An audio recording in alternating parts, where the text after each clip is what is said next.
Baby.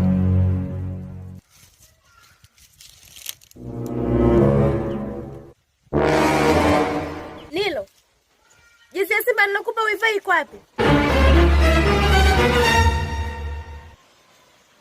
Na hiyo jezi yangu umeitoa wapi? Au amekupa mwanamke wako, si ndio?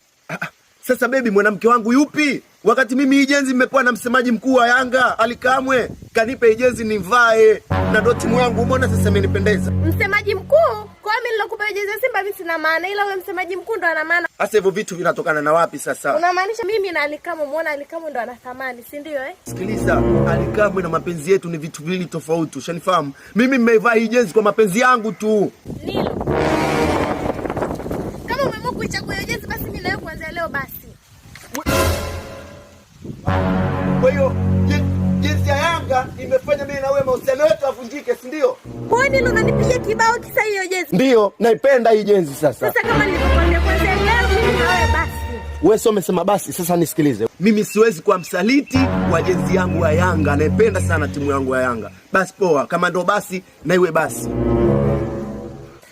Nilo, lakini nilikuwa nakutania. Sikiliza, kama wewe umenitania, basi mimi haya nafanya makweli.